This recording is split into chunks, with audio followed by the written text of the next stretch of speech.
Welcome students in the next lecture of measurement। देखिए measurement का जो लेक्चर है वो जा रहा है 7 क्लास में पहला बार, 8 क्लास में तो वो दूसरा बार तीसरा बार भी पढ़ रहे हैं। 7A और 7C के जो स्टूडेंट थे वो तो तीसरा बार पढ़ रहे हैं। जो 7B के स्टूडेंट हैं जो कि अच्छा बैच था तो वो उसके बच्चे जो है जो दूसरे बार देख रहे हैं। तो हमको आपसे 7 के जो नए स्टूडेंट हैं जो कि हमारे टारगेट बैच से 7 में आए हैं उनसे हमको कहना है कि उनको वीडियो बार बार देखना पड़ेगा और चैट बॉक्स में फालतू का मैसेज आप लोग बहुत कर रहे हैं उसको आप रोकिए, उसको आप नहीं कीजिए। उसमें सिर्फ क्वेश्चन पे फोकस कीजिए और पूरा क्वेश्चन टाइप कीजिए कि क्या पूछना है। अगर कोई स्टेटमेंट पूछना है बुक का तो पूरा स्टेटमेंट टाइप कर दीजिए, पेज नंबर लिख दीजिए बुक का, पूरा स्टेटमेंट टाइप कर दीजिए। फिजिक्स का, फिजिक्स में पूछना है तो लिखिए कि फिजिक्स, मैथ में पूछना है तो लिखिए मैथ, पूरा एकदम डिटेल बना लीजिए कि हमको ये पूछना और उसको एक बार टाइप करके डालिए। आप लोग फालतू मैसेज बार बार कर रहे हैं जिससे कि डिस्टर्ब होता है, नोटिफिकेशन ऑन रहता है लाइव क्लासेस का, इसलिए सारे लोगों को डिस्टर्ब होता है। इसलिए आप जो है जो प्लीज फालतू मैसेज नहीं करें, पूछने का खाली काम करें, नोट्स को बार बार पढ़ें, वीडियो को बार बार देखें और तभी कुछ समझ में आएगा। क्योंकि ये जो मेजरमेंट चैप्टर है इसको फिजिकली 1.5 से पौने 2 महीना चलता है क्लास में और धीरे धीरे पकड़ाना पड़ता है क्योंकि इसमें पूरे फिजिक्स की बात आती है, बार बार पूरा बताना पड़ता है, हर एक चीज को बताना पड़ता है शुरू से इनिशियल लेवल से पूरे फिजिक्स को पढ़ाना पड़ता है ये चैप्टर में। तो इसलिए थोड़ा सा दिक्कत होता है इस चैप्टर में और यही चैप्टर सबका बेस है, इसलिए इसको छोड़ के भी आगे नहीं बढ़ा सकता है, तो इसलिए इसको पकड़ के ही बढ़ना होता है। आगे से आपको इसके बाद वाला जो चैप्टर मोशन है उससे आपको लगने लगेगा कि नहीं हम पढ़े हुए हैं, समझे हुए हैं, इसको आप बना सकते हैं। लेकिन जो इसको पकड़ लेगा वही फिजिक्स में हमेशा के लिए तेज हो जाएगा, हमेशा के लिए स्ट्रांग हो जाएगा। तो खास करके जो टारगेट के बच्चे हैं वो नए नए आए हैं अभी 7 में, उनको थोड़ा सा ज्यादा विशेष ध्यान देने की जरूरत है। बिना टेंशन लिए बार बार वीडियो को देखिए, बर्ड्स को पकड़ने का कोशिश कीजिए, बर्ड्स को पकड़ के और जो नहीं समझ में आता है उसको पूछने का कोशिश कीजिए और उसी को मैसेज बॉक्स में डालिए जो पूछना है। तो ये एकदम स्ट्रांग स्ट्रिक्ट मैसेज है, इसको आप समझिएगा। और हम लोग अब अंत तक पहुंच गए हैं अपने चैप्टर के। हम लोग जो लास्ट एक्सरसाइज है olympiad and NTSC level exercises उसको डिस्कस कर रहे हैं। तो इसमें 100 तक डिस्कशन हो गया था, 101 का डिस्कशन अब शुरू हो रहा था। तो इसमें हम लोग 101 नंबर क्वेश्चन जो है उसको अब हम लोग बनाएंगे। तो 101 क्वेश्चन में कहता है कि if a force of 500 dyne is applied on a body to bring about a displacement of 200 metre. कहता है कि किसी बॉडी पे 200 डाइन का फोर्स लगाते हैं तो इसमें डिस्प्लेसमेंट जो होता है वो 200 मीटर आता है। Then the amount of energy spent is equal to, तो एनर्जी कितना खर्च किया गया ये निकालना है। और नीचे दिया हुआ take 1 joule equal to 1 newton metre. तो अगर मान, अभी तो हम लोग को नहीं पता है कि वर्क क्या, मतलब एक जेब में हम तो पढ़े हैं, यहां पर हम आपको बहुत बार लिखे हैं कि वर्क बराबर फोर्स इनटू डिस्प्लेसमेंट होता है और जितना वर्क आप करते हैं उतना ही एनर्जी खर्च करते हैं, जितना एनर्जी खर्च करते हैं उतना ही वर्क करते हैं। यानी वर्क और एनर्जी एक ही चीज, मतलब एक दूसरे के, जितना वर्क आप करेंगे उतना आप में एनर्जी आए, मतलब किसी बॉडी में एनर्जी जाएगा और जितना आप एनर्जी खर्च करेंगे उतना ही वर्क होगा। ये फिजिक्स की बात है, इसको हम वर्क पावर एनर्जी नाम के चैप्टर में पढ़ेंगे। तो अभी आप यही मान के चलिए कि वर्क एनर्जी है, एनर्जी वर्क है, जितना एनर्जी खर्च होता है उतना ही वर्क होता है। तो लेकिन इतना कंसेप्ट का इस एक्सरसाइज में जरूरत ही नहीं है। यहां आपको दे दिया है कि टेक 1 न्यूटन मीटर बराबर 1 जूल, तो आप न्यूटन मीटर कर दें। तो 200 डाइन है तो इसको न्यूटन में बदलें, तो 200 डाइन इक्वल टू कितना न्यूटन होगा, 10 to the power minus 5 newton होगा। क्यों? क्योंकि 1 newton equal to 10 to the power 5 dine.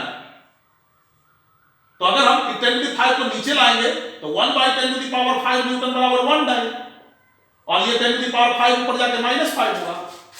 अब ये जो हो जाएगा कितना हो जाएगा, 2 into 10 to the power minus 3 newton. अब इसको ले आइए, 1 न्यूटन मीटर कर दीजिए, तो न्यूटन मीटर करने के लिए क्या करना होगा, इसको मल्टीप्लाई करना होगा, यानी 2 × 10⁻³ न्यूटन इंटू 200 मीटर, ये 2 दूनी 4, 2 जीरो और गया इससे, तो 10⁻⁻1 न्यूटन मीटर, यानी 0.4 जूल। एक न्यूटन मीटर में कितना कह रहा है, जूल कह रहा है कि नहीं, तो सिंपल। तो हमको अभी सिर्फ यूनिट चेक करेगा आपका इस क्वेश्चन में, इस एक्सरसाइज में जो भी पूछेगा उसका फॉर्मूला दिया रहेगा, कोई हिंट दिया रहेगा, जैसे यहां हिंट दिया हुआ है न्यूटन मीटर बराबर जूल, या तो हम लोग वर्क बराबर फोर्स इनटू डिस्प्लेसमेंट करें। तो ये तो हमको पता है ना कि ऐसा यूनिट में रखेंगे तो दोनों को रखेंगे, सीजीएस में रखेंगे तो दोनों को रखेंगे, अगर टाइम में रखेंगे तो उसको सेंटीमीटर में रखना होगा, तो अर्ग में आंसर आएगा। अर्ग होता है एनर्जी का यूनिट या वर्क का यूनिट, और अगर उसको हम न्यूटन में रखेंगे, इसको मीटर में रखेंगे तो जूल आएगा।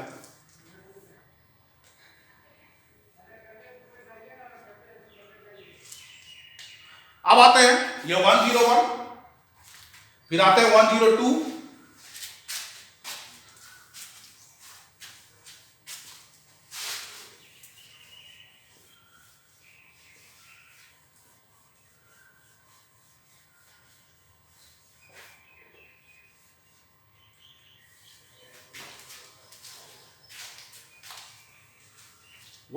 में क्या कहता है,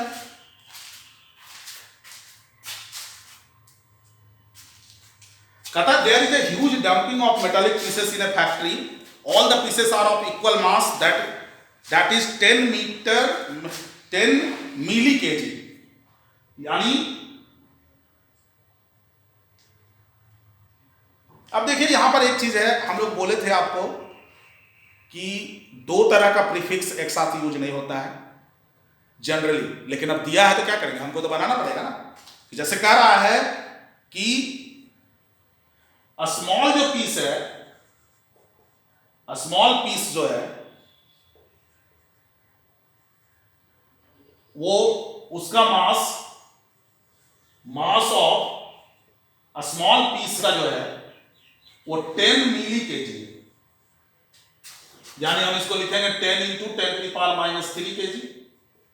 केजी को किलो को हम नहीं बदलते, किलो में ही रख देते हैं, तो ये 10⁻² केजी हो जाएगा।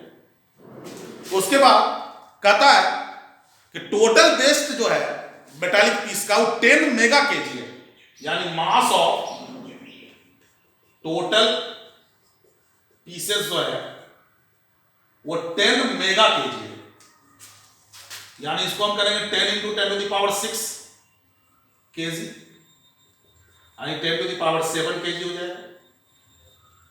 तो कहता है the total number of metallic pieces present, तो नंबर बराबर क्या निकालना होगा, टोटल में 1 से डिवाइड करना होगा, या तो हम डायरेक्ट फॉर्मूला इस्तेमाल कर लें, टोटल कितना था 10⁻7 केजी, और एगो का कितना था 10⁻² केजी, केजी से केजी कैंसिल हो गया, 10⁻² जाके ऊपर जाके क्या हो गया, प्लस हो गया, तो 10⁹ आ गया। या तो दूसरा यूनिटरी मेथड लगाते कि सिंस 10⁻² केजी बराबर 1 पीस है, तो हेंस 1 केजी बराबर क्या हो जाएगा, 1/10⁻² हो जाएगा। हेंस कितना आपने निकाला था 10⁻7 केजी में, -2 × 10 क्या हो जाएगा 7, अभी 10⁻7 -2 पर जाके क्या हो जाएगा 10⁹ तो इस तरह से। अब इसमें ऑप्शन में 10⁹ नहीं है, तो देखना पड़ेगा इसमें कुछ गड़बड़ी है क्या, मिस्टेक भी बहुत है आपके बुक में।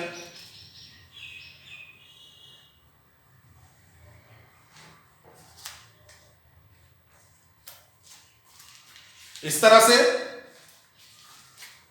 थोड़ा सा कॉन्शियस माइंड से बहुत सारा क्वेश्चन तो आप पहले से बनाए हैं यूनिटरी मेथड में।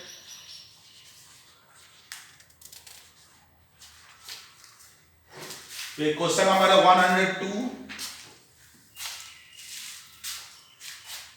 102 का सी दिया हुआ है 10⁻12,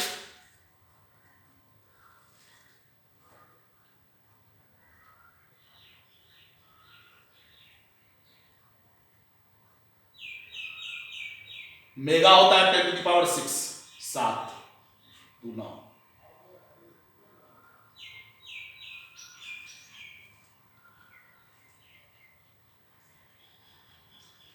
नहीं, मेरे हिसाब से तो कहीं मिस्टेक नहीं है, 9 ही होना चाहिए। आप लोग अपना चेक कीजिएगा, तो फिर हमको मैसेज कर दीजिएगा अगर कुछ मिस्टेक होगा तो। मेरे हिसाब से तो नहीं है, ऑप्शन में 9 बनाना चाहिए, बनाना होगा। एक पीस का है, मिली है तो मिली को 10⁻³ लिखेंगे, ये मिली ही लिखा हुआ है। अगर वहां -6 होता तो वहां हो जाता 5 -5 और -5, यानी यहां पर ये माइक्रो केजी लिखना हो चाहिए था। 10 माइक्रो केजी अगर लिखा हुआ था तो आंसर आता 12। तो माइक्रो नहीं, मिली लिखा हुआ है बुक में।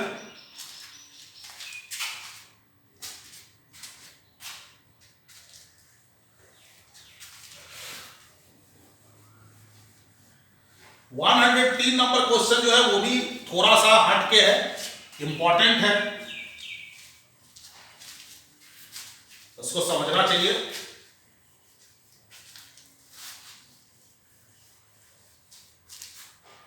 क्वेश्चन क्या कहता है कि the unit of the force is kg metre per second square if the unit of length is half and that of mass is doubled.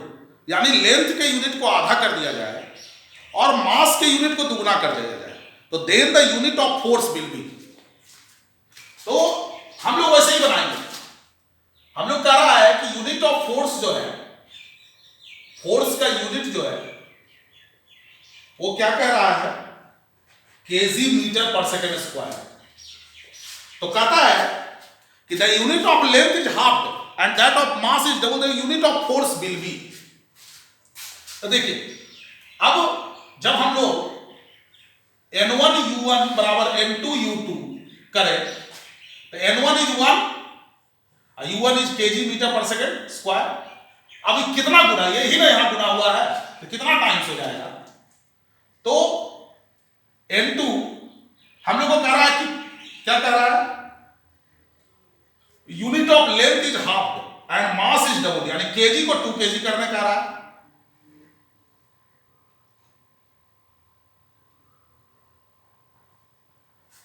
Unit of length is half and that of mass is doubled, mass is doubled और length is half, then the unit of force will be second -2। तो ये 2 से 2 कटेगा, कोई फर्क पड़ा, वो नहीं रह गया ना, तो रिमेन्स अनअल्टर्ड होगा आंसर 103 का।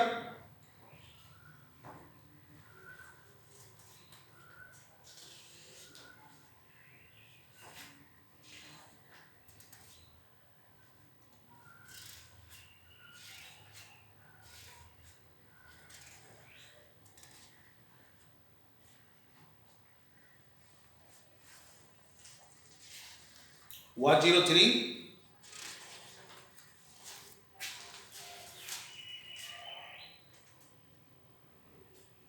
103 का डी अनअल्टर्ड, ठीक है।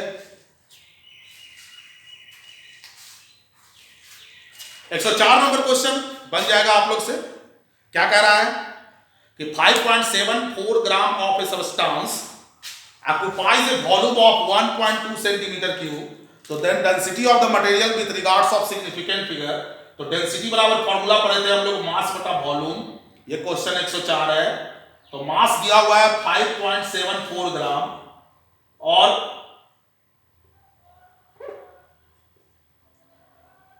वॉल्यूम दिया हुआ है 1.2 सेंटीमीटर क्यूब। तो यहां क्या बोले थे कि डिवीजन एंड मल्टीप्लीकेशन में जो रिजल्ट होता है वो minimum number of significant figure में होता है, minimum number of significant figure. यानी यहां सिग्निफिकेंट फिगर 3 है, यहां सिग्निफिकेंट फिगर 2 है, इसका मतलब आंसर में सिग्निफिकेंट फिगर 2 होगा। और राउंडिंग ऑफ भी करेंगे अगर जरूरत होगा तो, यानी कि अगर 5 से ज्यादा है या बराबर है तो देख के जो राउंडिंग ऑफ का नियम बताया गया है वो नियम से हम लोग बनाएंगे। और एक बात और, यहां इस तरह के ऑप्शन में आप देख रहे हैं कि सारे ऑप्शन सेम है, 4.783, 4.78, 4.7, यानी अंदाजा एप्लीकेशन भी हो सकता है कि 4.8 आंसर होगा। 2 सिग्निफिकेंट फिगर में दे रहा है तो 100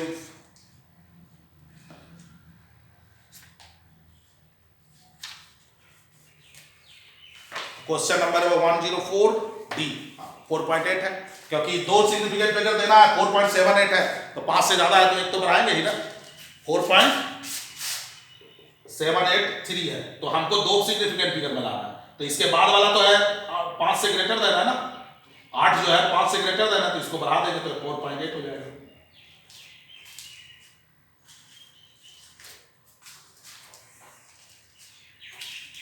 अब देखिए आगे यंग्स मॉडुलस है, उसके बाद पोटेंशियल एनर्जी है, फिर एक क्वेश्चन है जो उस तरह का क्वेश्चन हम आपको बताए हैं कि फंडामेंटल क्वांटिटी डिफरेंट मान लें, दूसरे को फंडामेंटल क्वांटिटी मान लें।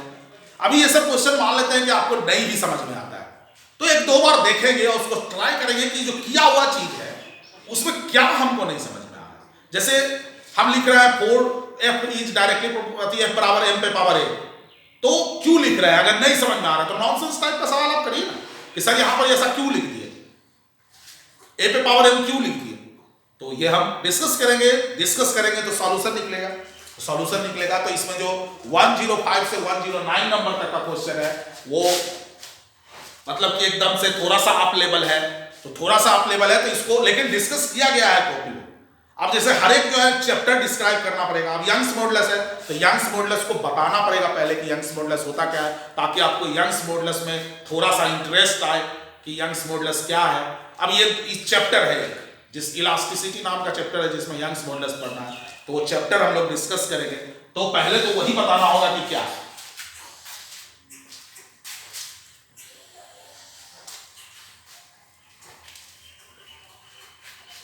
अगर हम आपसे पूछें कि इलास्टिक मटेरियल क्या है,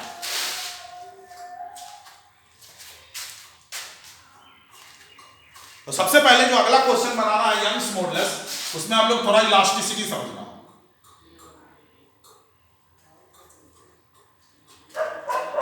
इलास्टिक मटेरियल किसको कहते हैं?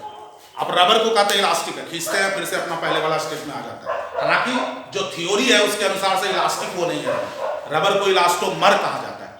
इलास्टोमर को उसमें थोड़ा सा भी लगाते हैं फोर्स, बहुत ज्यादा खींचा जाता है, तो बहुत ज्यादा खींचा जाता है। तो इलास्टिसिटी है, हम लोग जब थ्योरी पढ़ेंगे तो नियम पढ़ेंगे तो हम लोग कहेंगे steel is more elastic than rubber. Steel is more elastic than rubber. तो ये क्यों?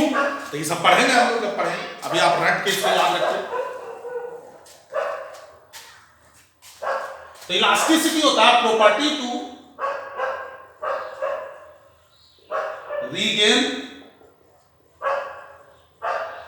इट्स शेप एंड साइज, यानी किसी मटेरियल के पास वैसा गुण हो जिसमें कि वो अपने शेप एंड साइज को पुनः प्राप्त कर ले। यानी जैसे रबर को आप खींचते हैं और फिर से आ जाता है, स्केल को आप ऐसे करते हैं और फिर से अपने वापस नीचे आ जाता है। तो ऐसे इलास्टिसिटी ये प्रॉपर्टी है, और जो मटेरियल के पास इस प्रॉपर्टी होता है, यानी मटेरियल जो इलास्टिसिटी प्रॉपर्टी को रखता है वो मटेरियल इलास्टिक कहलाता है, और जो मटेरियल के पास नहीं होता वो प्लास्टिक कहलाता है। प्लास्टिक को आप क्या करते हैं? खींचते हैं तो खींचा हुआ रह जाता है, प्लास्टिसिटी वो वाला तरह जो गुड हुआ। तब इलास्टिसिटी को डिफाइन कैसे किया जाता है?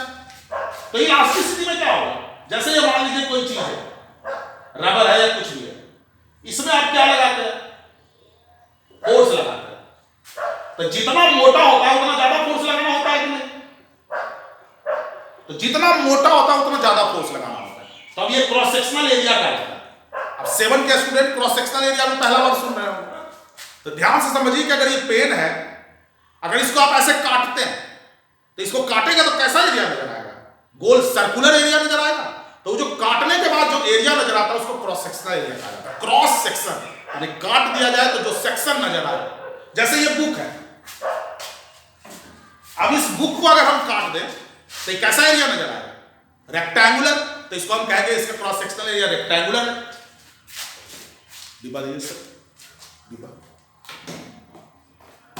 जैसे ये अगर इसको देखिए, अगर इसको हम ऐसे काट दें तो ये स्क्वायर है, तो इसका हम कहेंगे कि क्रॉस सेक्शनल एरिया स्क्वायर है। अगर ऐसे काटें ऐसे तो ये रेक्टेंगुलर होगा। यानी जब काटने के बाद जो एरिया नजर आता है वो क्रॉस सेक्शनल एरिया का है। तो जितना मोटा होगा कोई चीज, क्रॉस सेक्शनल एरिया उतना ज्यादा होगा, तो उसको खींचने में मेहनत भी ज्यादा करना होगा, फोर्स भी ज्यादा। यानी ये क्वांटिटी हो गया फोर्स एरिया। दूसरा चीज खींचिएगा तो क्या होगा, इसकी लंबाई एल है तो इसके लंबाई में कुछ वृद्धि भी तो हो जाएगी। उसको हम डेल्टा एल से दिखा रहे हैं कि इसके लंबाई में कुछ वृद्धि हो गई, बढ़ गई, यानी change in length, change in length. तब यहां पर दो टर्म है, एक टर्म है स्ट्रेस, कहलाता है force per unit cross sectional area. Force per unit cross sectional area is called stress, और दूसरा स्ट्रेन है, जो फ्रैक्शनल चेंज इन लेंथ को कहते हैं। फ्रैक्शनल चेंज इन लेंथ मतलब चेंज बटा ओरिजिनल, यानी एल में चेंज हुआ डेल्टा एल का, तो एक में चेंज कितना हुआ, डेल्टा एल बटा एल, यानी फ्रैक्शनल चेंज इन लेंथ। या ऐसे भी बोलेंगे strain is equal to the ratio of change in length to the original length. अब देखिए तो जितना ज्यादा फोर्स लगाएंगे उतना ज्यादा लंबाई बढ़ेगा कि नहीं बढ़ेगा, यानी ये स्ट्रेस जो होता है, स्ट्रेन जो होता है वो डायरेक्टली प्रोपोर्शनल होता है स्ट्रेन के, डायरेक्टली प्रोपोर्शनल होता है स्ट्रेन के, और इनका रेशियो हमेशा कांस्टेंट होता है। मतलब यहां पर डायरेक्टली साइन हटाएंगे तो कांस्टेंट देंगे, डायरेक्टली प्रोपोर्शनल साइन हटाते हैं तो कांस्टेंट देते हैं, और वो कांस्टेंट का नाम है यंग्स मॉडुलस ऑफ इलास्टिसिटी, उसको गामा से दिखाया जाता है। और यही गामा जो है ये बताता है कि कौन मटेरियल इलास्टिक है और कौन मटेरियल इलास्टिक नहीं है। स्ट्रेन डायरेक्टली प्रोपोर्शनल स्ट्रेस के, यहां गामा ऊपर गया, ये स्ट्रेस बटा स्ट्रेन। मतलब इसीलिए हम आपको बोले थे कि रबर इलास्टिक नहीं होता, वो इलास्टोमर है, इलास्टोमर उसको कहा जाता है, जैसे पॉलीमर बोलते हैं ना वैसे स्टील इलास्टिक है। मतलब इलास्टिक होने के लिए फार्मूला फॉलो होना चाहिए, यानी strain is directly proportional strain होना चाहिए, स्ट्रेस स्ट्रेन का रेशियो कांस्टेंट होना चाहिए और वो बराबर होना चाहिए यंग्स मॉडुलस ऑफ इलास्टिसिटी। तो ये हो गया Young's modulus of elasticity is equal to stress बटा स्ट्रेन, यानी यंग्स मॉडुलस ऑफ इलास्टिसिटी बराबर हो गया स्ट्रेस बराबर क्या हो गया, फोर्स बटा क्रॉस सेक्शनल एरिया, स्ट्रेन बराबर चेंज इन लेंथ बटा ओरिजिनल लेंथ। इसको उलटिएगा तो क्या हो जाएगा, एफ बटा ए, एल ऊपर जाएगा, डेल्टा एल क्या हो जाएगा, नीचे आ जाएगा, यानी ये हो जाएगा यंग्स मॉडुलस ऑफ इलास्टिसिटी का, यही दिया हुआ। कहता है कि to determine the Young's modulus of a wire, कहता है किसी तार है तो लोहा का बना होगा, स्टील का बना होगा तो इलास्टिक तो होगा। तो कहता है कि जो तार है, to determine the Young's modulus of a wire the formula is, तो यंग्स मॉडुलस का फार्मूला क्या है, तो gamma equal to F by A delta L बटा डेल्टा एल, यही देखिए किताब में आपका दिया हुआ है, जहां एल लेंथ है, ए एरिया ऑफ क्रॉस सेक्शन है। क्रॉस सेक्शनल एरिया याद रखिएगा, एरिया और क्रॉस सेक्शनल एरिया में अंतर है। एरिया जो हो गया जैसे सरफेस एरिया हो गया, लैटरल सरफेस एरिया हो गया, लेकिन सिलेंडर का क्रॉस सेक्शन मतलब उसको काट दिए तो क्या दिखेगा, सर्कुलर दिखेगा, तो वो उसका एरिया है। उसको आप कहता है delta L change in length है ना, the conversion factor to change it from CGS to MKS system, यानी सीजीएस से एमकेएस में बदलना, यानी इसका यूनिट पहले क्या होगा ये आपको देखना होगा ना। तो देखिए यूनिट क्या होगा, फोर्स का न्यूटन, एरिया का मीटर स्क्वायर पर मीटर स्क्वायर, और लेंथ का मीटर बटा चेंज इन लेंथ का तो मीटर ही ना। 10 मीटर में से 2 मीटर घटाएंगे तो कितना होगा, 8 मीटर, यानी चेंज इन लेंथ का भी यूनिट क्या होगा, मीटर ही होगा। जैसे चेंज इन लेंथ बराबर L2 माइनस L1, यानी 5 मीटर पहले बाद में हो गया था, पहले 4 मीटर था तो 1 मीटर ही ना आएगा, यानी चेंज इन लेंथ का भी यूनिट क्या होगा, मीटर होगा, तो मीटर बटा मीटर, मीटर कट जाएगा, न्यूटन मीटर स्क्वायर। यानी कह रहा है इसका कन्वर्जन फैक्टर निकालिए, यानी 1 न्यूटन बटा मीटर स्क्वायर बराबर कितना, 9 सेंटीमीटर स्क्वायर होगा, तो न्यूटन बराबर कितना, 10 टू द पावर 5 टाइम। अब मीटर मतलब 100 सेंटीमीटर का स्क्वायर, यानी 10 टू द पावर 5 बटा 10 टू द पावर 4 डाइन पर सेंटीमीटर स्क्वायर, ये कितना हो गया 10 टू द पावर 1, यानी 1 ही रह जाएगा ना, 10 9 पर सेंटीमीटर स्क्वायर, यानी 1 न्यूटन पर मीटर स्क्वायर बराबर हो गया 10 डाइन पर सेंटीमीटर स्क्वायर। तो इसका आंसर बी नंबर होना चाहिए 10। देख लेते हैं,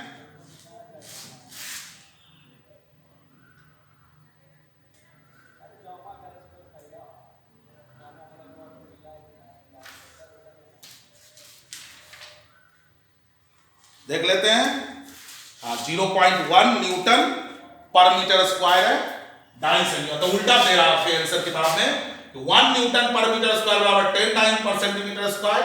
तो 1 डाइन पर सेंटीमीटर स्क्वायर बराबर हो जाएगा 0.1 न्यूटन पर मीटर स्क्वायर। 10 नीचे आ जाएगा। तो क्वेश्चन क्या कह रहा है, the conversion factor to change it from CGS to MKS system. हाँ, सीजीएस से एमकेएस पूछ रहा है।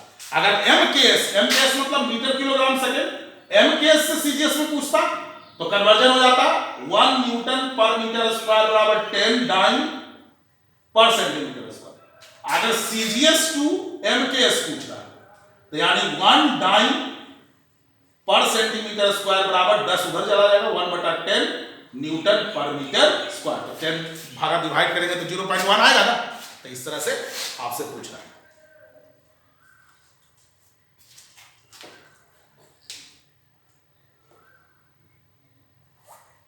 तो ये चीज था 36।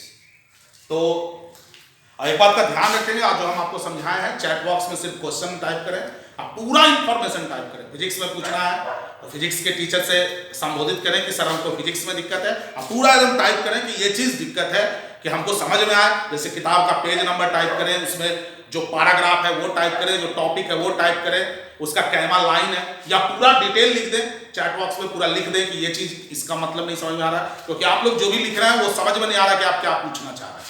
और खास करके जो 7 में स्टूडेंट गए हैं T6, T5, T1, T3 के टारगेट के बैच के, उनको ज्यादा ध्यान देने का जरूरत है। तो आज के लिए धन्यवाद।